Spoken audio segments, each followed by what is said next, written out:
Oi, boas-vindas ao É da Sua Conta, o podcast mensal sobre como consertar a economia para que ela funcione para todas as pessoas e o planeta. Eu sou a Graziele Davi. E eu, a Dani Stefano. O É da Sua Conta é uma produção da Tax Justice Network, rede internacional de justiça fiscal. Em www.edasuaconta.com você encontra a descrição e a transcrição completa deste episódio, pode ouvir os episódios anteriores e assinar o nosso boletim. Daí você fica sabendo em primeira mão quando um episódio é lançado. www.edasuaconta.com. Se preferir, envia um e-mail para info@edasuaconta.com com seu nome e número de celular. Daí a gente te cadastra na nossa lista de distribuição pelo WhatsApp e você também fica sabendo quando um episódio é lançado. Como as reformas da tributação do consumo e da renda no Brasil podem reduzir desigualdades econômicas, de gênero e de raça. Este é o tema do episódio 71 do É da Sua Conta. E este episódio trata também da importância de participarmos ativamente deste processo para que a justiça fiscal e social se tornem realidade.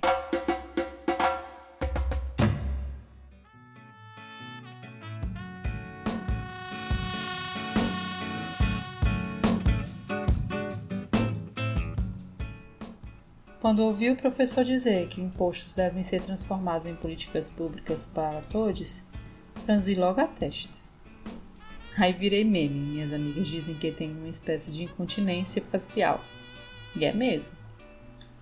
Mas na aula de hoje vou ficar calada, só pensando nos impostos presentes todos os dias na vida das mulheres brasileiras. Esta é a Adriele, personagem do guia Desigualdade no Bolso. Pro É da Sua Conta, foi interpretada por Terezinha Menezes. O guia foi lançado em março de 2025 pelo INESC, Instituto de Estudos Socioeconômicos, para apoiar movimentos de mulheres interessados em discutir justiça fiscal.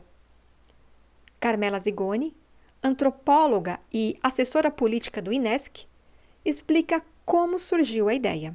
Um desses movimentos são os movimentos de mulheres negras, movimentos feministas de várias partes do Brasil, com quem a gente dialogou sobre a incidência no ano passado na CEDAW, na Convenção para a Eliminação de Todas as Formas de Violência contra as Mulheres. E o que essas ativistas falaram para a gente é que o tema da justiça fiscal ainda era muito difícil para muitas mulheres entenderem, principalmente as mulheres que estão nos territórios, estão no campo, nas aldeias indígenas, nos quilombos. Então a gente teve a ideia de fazer essa publicação com uma pegada pedagógica, lúdica, para que seja um objeto para estar nas rodas de conversa, nas reuniões das mulheres aí pelos territórios do Brasil. Depois que notei que a Letícia não tinha ido para a escola só porque estava menstruando, percebi que outras meninas também faltavam, ou saíam mais cedo, ou fugiam das rodas de conversa no intervalo, por estarem menstruadas. Só assim que eu entendi que o absorvente que minha mãe, avó e tia sempre davam um jeito de comprar para mim era um luxo que muitas das meninas da escola não tinham.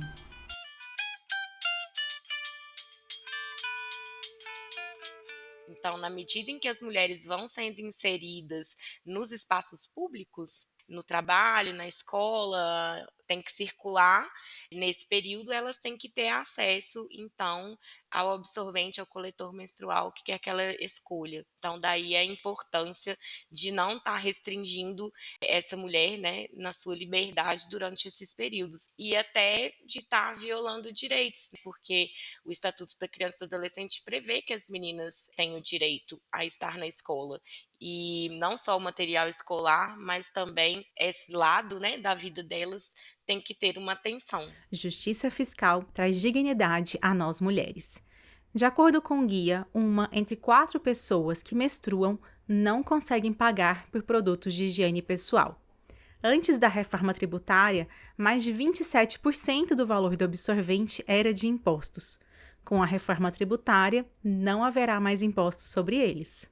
A escola que disponibiliza o absorvente, ela vai precisar comprar.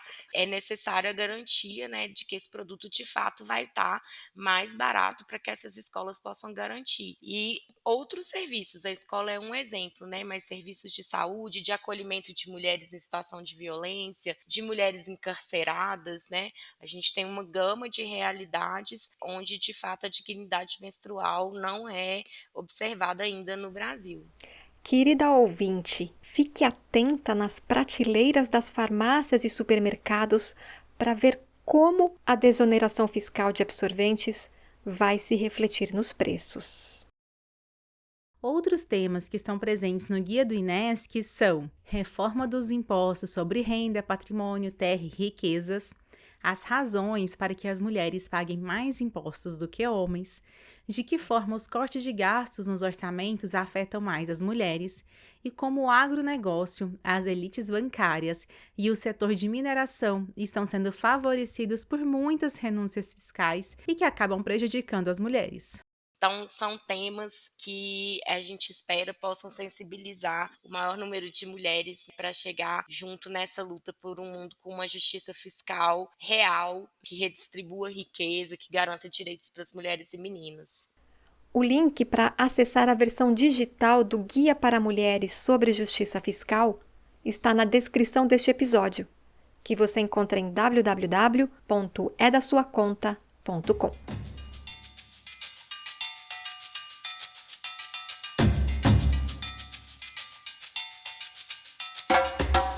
A emenda constitucional que reformou a tributação do consumo no Brasil foi aprovada em dezembro de 2023. No final de janeiro de 2025, foi aprovada a lei complementar que a regulamentou. O objetivo dessa reforma foi simplificar a tributação sobre produtos ou serviços que nós compramos. Antes da reforma, eram 5 os impostos sobre consumo: 3 federais, PIS, COFINS e IPI, 1 estadual, ICMS, e 1 municipal, ISS. Com a reforma, serão apenas 2 impostos: o Imposto sobre Bens e Serviços, IBS, e a Contribuição sobre Bens e Serviços, CBS. A arrecadação do IBS será destinada aos estados e municípios, e o que for arrecadado com a CBS será destinado ao governo federal. Um exemplo para mostrar o efeito da reforma. Quando você vai até a farmácia e compra um remédio, o imposto pago é sobre toda a cadeia de produção: farmácia, empresa de distribuição que o levou até a farmácia e pela indústria que o produziu. Uma cascata de imposto sobre imposto. Quando a reforma foi implementada, os 2 novos impostos devem incidir apenas sobre o valor adicionado em cada etapa de produção, descontando o que já foi taxado nas etapas anteriores. Assim, você só vai pagar o imposto na farmácia. Isso é, se a farmácia comprou o medicamento por R$ 5,00 e vendeu por R$ 9,00, você pagará o imposto sobre os R$ 4,00, que é o valor que a farmácia agregou. Haverá também o Imposto Seletivo, IS, que incidirá sobre produtos considerados nocivos à saúde e ao meio ambiente. Por exemplo, cigarro, bebidas alcoólicas, bebidas açucaradas, extração mineral, veículos automotores, aeronaves, entre outros. Estas questões estão relacionadas com o R da tributação de reprecificação, que trata justamente do objetivo de reduzir os impostos para promover práticas mais saudáveis e sustentáveis ou aumentar o imposto para desestimular as práticas que não são saudáveis nem sustentáveis. Mas nem tudo que faz mal à saúde ou ao meio ambiente entrou neste imposto seletivo. Agrotóxicos continuam isentos de impostos. A implantação do novo sistema de tributação do consumo será gradual. Em 2026, a contribuição e os impostos sobre bens e serviços serão testados nacionalmente. Para o teste, as empresas vão colocar na nota fiscal um valor que corresponderia aos novos tributos, mas os atuais continuam sendo cobrados. Assim, a administração pública vai verificar a viabilidade do novo modelo e realizar as adaptações necessárias. A transição para o novo sistema só se completará em 2033. Que? Só em 2033? É que a alíquota padrão ainda precisa ser estabelecida por lei. A estimativa é que fique em torno de 28% sobre o preço final do produto ou serviço consumido. O texto prevê ainda que o Poder Executivo adote medidas para que a alíquota seja menor que 26,5% até 2030 e que a cada 5 anos deverá ser realizada uma avaliação dos efeitos da reforma, que pode ser alterada se for necessário. O novo modelo de imposto sobre o consumo promoverá gradualmente justiça fiscal e social. Essa é a opinião de Débora Freire. Ela é professora de Economia do Centro de Desenvolvimento e Planejamento Regional da Universidade Federal de Minas Gerais. Ela também é subsecretária de Política Fiscal da Secretaria de Política Econômica do Ministério da Fazenda. O próprio debate público que ocorreu ao longo do processo de aprovação da reforma deixou muito claro que essa reforma traz ganhos distributivos. Débora, como que a reforma da tributação do consumo pode gerar ganhos distributivos com redução de desigualdades? Hoje, o nosso sistema tributário ele traz uma heterogeneidade de alíquotas que faz com que os produtos de consumo mais típico das famílias mais pobres sejam mais tributados do que os serviços que são tipicamente mais consumidos pelas famílias mais ricas.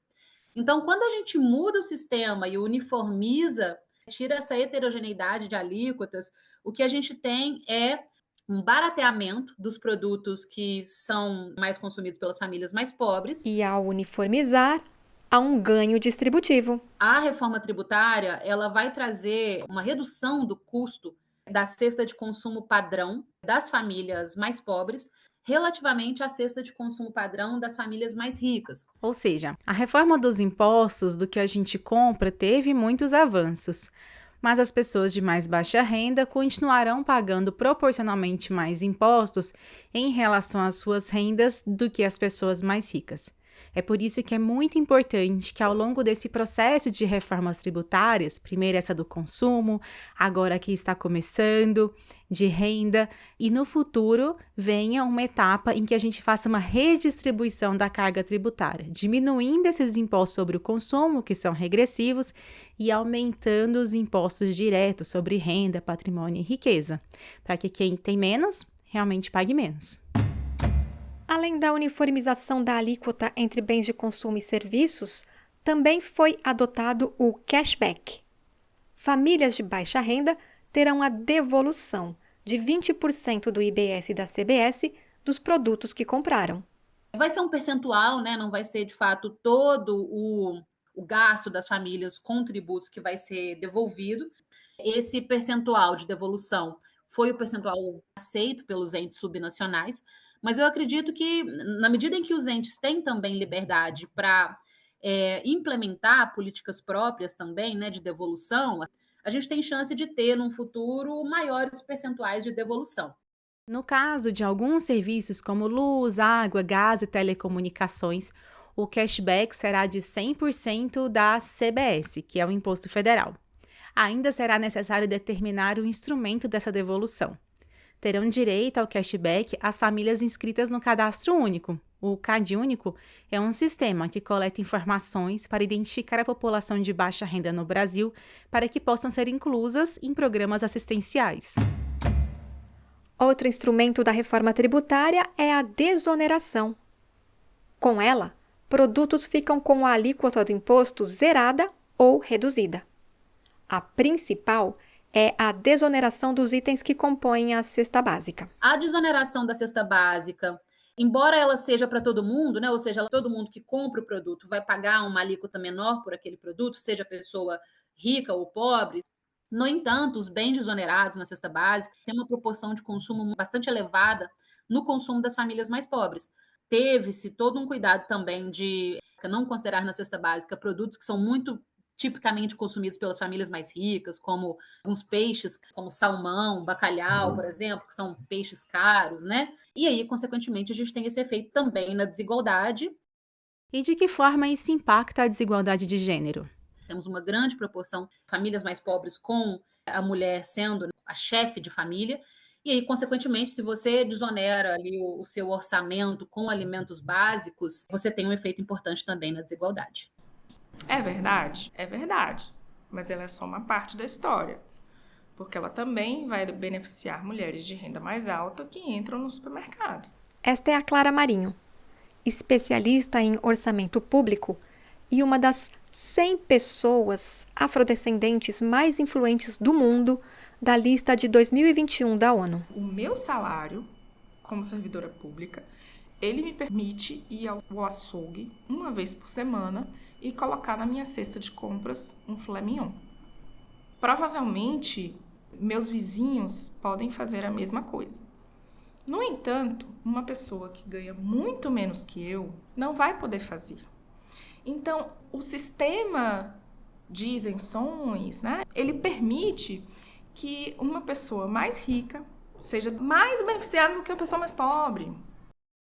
A nova cesta básica foi definida por decreto em março de 2024 e é importante reconhecer que ela determina a inclusão de alimentos in natura ou minimamente processados para reduzir doenças, melhorar a qualidade de vida e gerar renda a pequenos produtores. Ela segue a Política Nacional de Alimentação e Nutrição Adequadas e Saudáveis. Entretanto, nessas desonerações da cesta básica da reforma tributária, ainda que tenha ocorrido o cuidado de excluir peixes mais caros, não houve acordo político para fazer o mesmo com as carnes bovinas. Não é o cashback que vai resolver. Nem sobre raça, nem sobre gênero. Não nesse instrumento. A gente perdeu a oportunidade de realizar um cashback mais amplo para as famílias beneficiárias do Bolsa, para, por exemplo, me beneficiar comprando filé mignon, é isso mesmo? Na opinião de Clara Marinho, as isenções fiscais poderiam ter sido evitadas. O ponto aqui é o seguinte, quem ganha um pouco mais tem poder de consumo e, ao mesmo tempo, esse consumo ele representa uma menor parcela da renda. Ela se torna uma beneficiária. A política não foi feita para isso. A reforma tributária ela é um pacto federativo, político, ele traz uma boa combinação. Mas, de fato, tecnicamente, existe a discussão de que quanto maior as desonerações que a gente desse para produtos, ou seja, como a cesta básica e outros produtos, menor seria o potencial do cashback. Essa é a ponderação da subsecretária de Política Fiscal, Débora Freire. O objetivo da reforma era ser fiscalmente neutro, isso é, nem aumentar nem reduzir o montante arrecadado com os impostos sobre o consumo. Tanto os produtos que não vão pagar impostos ou que vão ter uma alíquota reduzida com as exonerações, quanto as devoluções, as pessoas de baixa renda com cashback, precisam ser custeadas com o imposto arrecadado. Ou seja, o tamanho da alíquota padrão do IBS e CBS vai depender da quantidade de desonerações dadas. A previsão é que a alíquota padrão fique em torno de 28%. Poderia ser 25% se houvesse menos isenções, assim como poderia ser 30% se houvesse mais desonerações ou mais cashback. E isso também afeta todas as famílias, também afeta a desigualdade, né? Porque a alíquota padrão ela vai incidir igual para todo mundo. Quanto maior a alíquota padrão, maior a regressividade do sistema, porque é tributação sobre o consumo. Para reduzir esse efeito regressivo das desonerações, que faz com que pessoas de baixa renda paguem proporcionalmente mais e amplia desigualdades, foram realizados vários debates para definir o que deveria entrar na cesta básica, bem como nos outros itens com alíquota zerada ou alíquota reduzida, para tentar atender mais as famílias de baixa renda. Entretanto, a questão da desigualdade ela é também uma discussão política, né? Não adianta a gente discutir a desigualdade só pelo ponto de vista técnico, porque é uma escolha política também. 70% da população brasileira tem renda mensal de até 2 salários mínimos, o que corresponde a $574 na cotação atual. Essa é uma renda inferior ao cálculo do que seria um salário digno. Terá direito ao cashback cerca de 44% da população brasileira, ou seja, os que estão inscritos no Cadastro Único, chamado CadÚnico. As desonerações conseguem alcançar os 25% da população brasileira que não está no Cade Único, mas que também não tem um salário digno. O salário digno é quase 5 vezes maior do que o salário mínimo atual, de acordo com o cálculo do Departamento Intersindical de Estatísticas e Estudos Socioeconômicos, o DIESE. Então, eu acredito sim que esse mix político viável que se chegou tem esse efeito também de amenizar o custo de vida para o extrato da população que está no meio da distribuição, e isso é importante no contexto do Brasil também. No Brasil, a desigualdade é muito extrema. E os privilégios dos mais ricos são muito cristalizados. E isso faz com que, para se reduzir a desigualdade, seja necessário um pacto político e adaptações bem graduais. Mas o problema é urgente. Existe um caminho para que a tributação do consumo se torne no futuro mais produtora de redução de desigualdades. Isso porque o texto da reforma provou uma revisão periódica a cada 5 anos. E aí a sociedade vai decidir, né, pela sua manutenção ou não.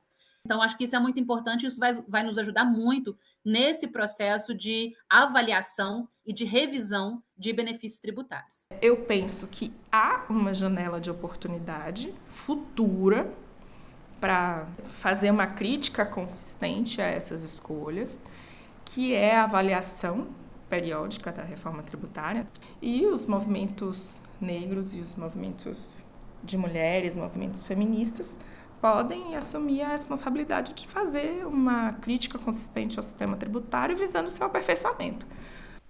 Para Clara Marinho, a reforma da tributação sobre o consumo é a maior reforma fiscal dos últimos 40 anos no Brasil. Ela reconhece o avanço monumental, é uma palavra dela. A análise que ela faz para o É da Sua Conta tem como objetivo contribuir para que movimentos sociais e nós, cidadãos e cidadãs, estejamos mais afiados para participar ativamente do debate nas próximas reformas econômicas.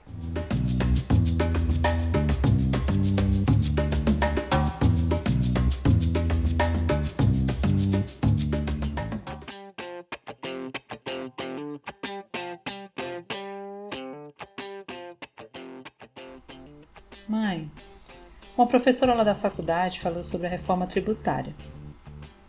Parece que finalmente vão taxar os ricos de verdade. Sem contar que no Brasil, as mulheres pagam mais imposto do que os homens. Sabia disso?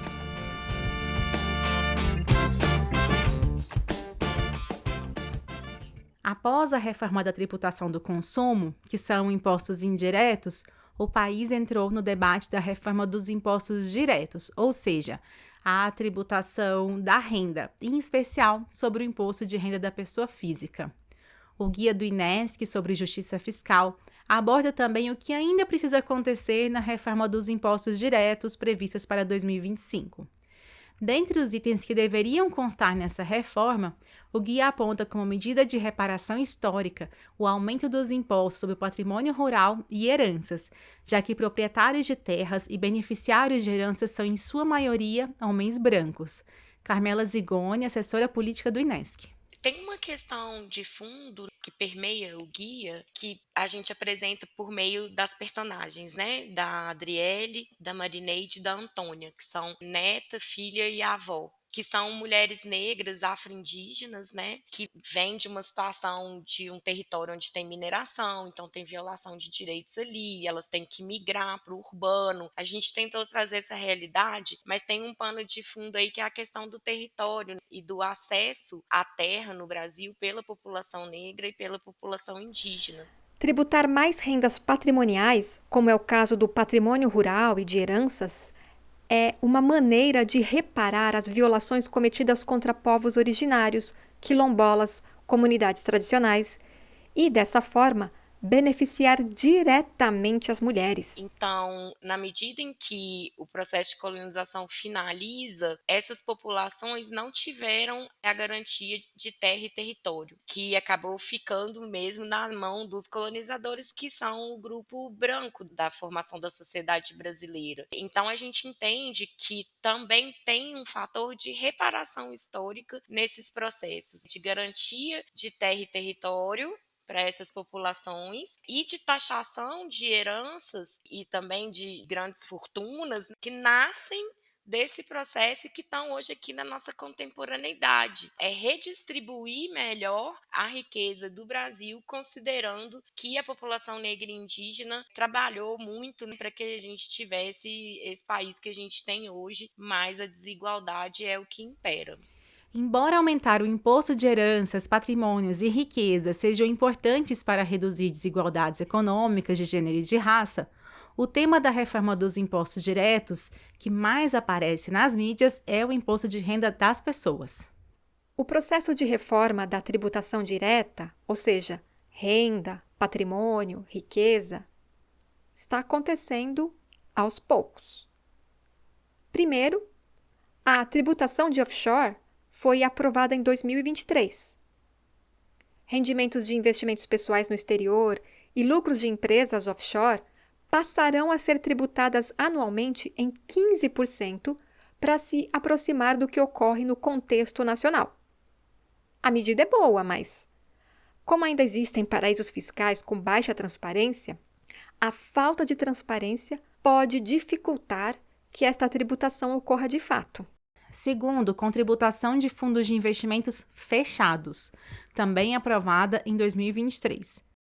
Fundos fechados são aqueles exclusivos, que não permitem a adesão de novos cotistas e que têm a impossibilidade de resgatar cotas antes do prazo de duração do fundo. Os rendimentos dos fundos abertos são tributados em 15% em maio e em novembro. Conhecido como come-cotas, é uma antecipação da cobrança do imposto de renda para reduzir a acumulação que viria com os juros compostos ao longo do ano. Nos fundos fechados, essa tributação ocorria somente no momento de liquidação. A lei igualou a tributação entre fundos fechados e abertos.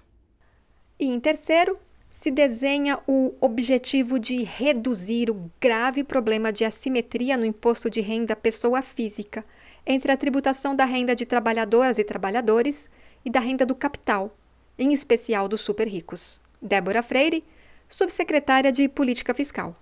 O imposto de renda no Brasil ele é progressivo até determinado ponto. Quando você chega ali no 1%, no 0,01%, ele passa a ser regressivo. Quem está lá no topo da distribuição paga uma alíquota efetiva de imposto de renda menor do que quem está no meio ou de quem está ali no quase topo da distribuição. Isso não pode acontecer porque, diferentemente da tributação do consumo, a tributação direta ela deve ser progressiva, né, por natureza, em tese. A todo instante nós lembramos que o Brasil figura entre as 10 maiores economias do mundo. Mas nós nos esquecemos de dizer que nós figuramos também entre as 10 nações mais desiguais do mundo. Nós sabemos que o Brasil cobra na fonte o imposto de renda do trabalho e não cobra o imposto de renda sobre o capital. E o que nós estamos propondo aqui, presidente, depois de muitos e muitos meses de estudo, nós estamos levando à consideração do Congresso Nacional um projeto que, em primeiro lugar, honra a palavra empenhada de isentar de imposto de renda quem ganha até R$5.000. O que está se fazendo aqui é justiça social. E nós focamos quem não paga imposto, ou quem paga muito pouco de imposto, que está entre os 0,2% mais ricos da sociedade. Repito, 0,2%. Isso vai afetar a vida de pouco mais de 100 mil brasileiros, mas vai favorecer 20 milhões de pessoas. A proposta de reforma do imposto de renda apresentada pelo governo em 19 de março de 2025 tem o potencial de reduzir desigualdade entre quem ganha mais ou menos renda. A reforma prevê aumentar a faixa de isenção total do imposto de renda para quem tem uma renda mensal de até R$5.000, quase $1.000. São cerca de 10 milhões de brasileiros diretamente beneficiados.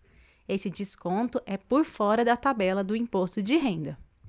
Para compensar essa perda de arrecadação, pretende-se adotar o imposto mínimo de apenas 10% para 141 mil pessoas que têm as rendas mais elevadas no país, em torno de R$100 mil por mês, cerca de $20 mil. Isso representa apenas 0,06% da população brasileira, de acordo com o documento de perguntas e respostas sobre o projeto de lei elaborado pelo governo federal. Essa regressividade existe porque esses indivíduos que estão no topo da distribuição, ao receberem renda que tem uma série de isenções, como dividendos, por exemplo, ou outros ganhos de capital, eles acabam pagando uma alíquota efetiva muito pequena. E aí o que vai acontecer é que a gente vai ter uma alíquota efetiva mínima para essas pessoas. A alíquota efetiva média que pagam os 141 mil contribuintes super ricos que ganham em torno de R$100 mil por mês, é de apenas 2,54%. A proposta é tributá-los em um mínimo de 10%. Agora, trabalhadores formais, com carteira de trabalho e servidores públicos que estão no topo da alíquota do imposto de renda à pessoa física, pagam uma alíquota efetiva maior que os 10%. Portanto, trabalhadores e trabalhadoras formais, na alíquota máxima, seguirão pagando mais que os super ricos no imposto de renda da pessoa física. Isso não é justo e é um dos fatores que tem começado a gerar resistência à proposta por parte das pessoas de renda média no Brasil. Ainda que entendam e apoiem ambas as medidas de isentar quem tem salário inferior a R$5 mil e tributar mais super ricos, esse grupo não consegue compreender por que deve seguir pagando mais de alíquota do que super ricos. Seguem se sentindo injustiçados e acabam respondendo com resistência à proposta. É importante olhar para esse grupo, que representa hoje cerca de 10% dos contribuintes do imposto de renda, o que corresponde a cerca de 10 milhões de pessoas. Para que o imposto de renda das pessoas seja totalmente progressivo, seria necessário reverter as leis de 1996, que isentaram a tributação de dividendos e adotaram a figura do juro sobre capital próprio. Isso permitiria reduzir a tributação nas empresas, se alinhando com as práticas internacionais. Tornaria o ambiente de negócios brasileiro mais competitivo, ao mesmo tempo em que promoveria progressividade e justiça fiscal no imposto de renda das pessoas. E por que uma reforma tributária de renda teria o potencial de diminuir a desigualdade de gênero e raça? Se há uma correlação forte entre desigualdade de renda e desigualdade de gênero, porque quando a gente olha para os dados do imposto de renda de pessoa física, quem está no topo da distribuição e que angaria a maior parte desses rendimentos isentos e que atualmente pagam uma alíquota efetiva muito baixa, são majoritariamente homens, né? E homens brancos, obviamente, quando a gente considera a estrutura distributiva no Brasil. A reforma do imposto de renda proposta não tem o objetivo direto de reduzir desigualdade de gênero. Deveria, já que esse é um efeito que ocorre pela estrutura da desigualdade no país. Em geral, mulheres têm mais renda do trabalho, então elas são tributadas pelo imposto de renda de pessoa física por conta do imposto sobre renda do trabalho, do imposto de renda de pessoa física, mas, em geral, as mulheres não são CEOs, as mulheres não têm tantas ações, né, de empresas, e aí, consequentemente, recebem menos renda do capital, né, porque são menos detentoras de capital. Uma estrutura mesmo da nossa sociedade que faz com que a gente tenha esse efeito de desigualdade de gênero no imposto de renda de pessoa física, né?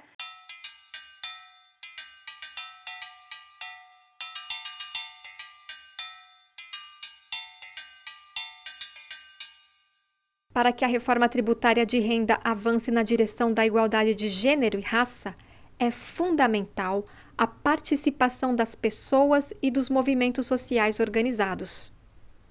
Esta é a opinião de Clara Marinho, e principalmente porque a batalha no Congresso será travada com muitos parlamentares que possuem visão equivocada até sobre o significado de gênero. É um Congresso que tem dificuldades de acolher pautas explicitamente vinculadas à igualdade. Só para lembrar assim, uma coisa que está lá na emenda constitucional Você vê que tem uma avaliação para a reforma que contempla a igualdade entre homens e mulheres. Então, gênero não entrou porque é ideologia de gênero, né? A expressão ideologia de gênero é um termo utilizado pelas pessoas mais conservadoras da sociedade, que são contrárias à proposta para uma educação mais inclusiva e respeitosa com mulheres e a população não binária. Clara, de que maneira as pessoas e movimentos sociais podem atuar pela justiça fiscal diante deste cenário?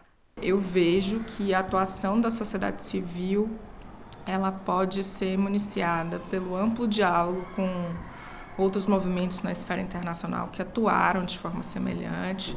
Vejo um debruçar sobre as práticas internacionais sobre o assunto e vejo um diálogo mais intenso com os servidores públicos.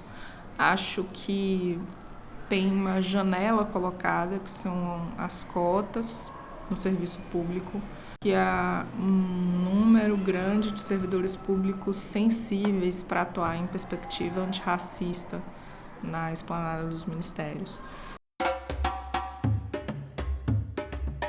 Para que haja reformas tributárias que reduzam desigualdades econômicas de gênero e de raça, é preciso que você, que nos ouve, e toda a sociedade esteja informada e organizada.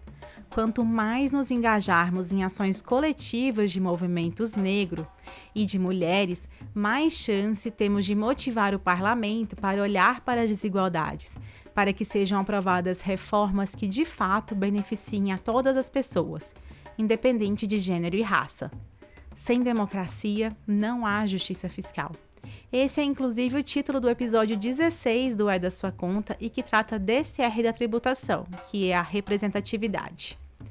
A cada 5 anos, a reforma da tributação do consumo será reavaliada. É fundamental participarmos destes espaços, unirmos força para fazer nossas vozes serem ouvidas sobre o que é justiça fiscal. Em março de 2025, iniciou a tramitação da reforma da tributação da renda no Brasil. É uma oportunidade imensa de promover redução de desigualdades econômicas de gênero e raça no imposto que tem maior potencial de ser redistributivo. A sociedade precisa estar mobilizada e ser ouvida por justiça fiscal e social.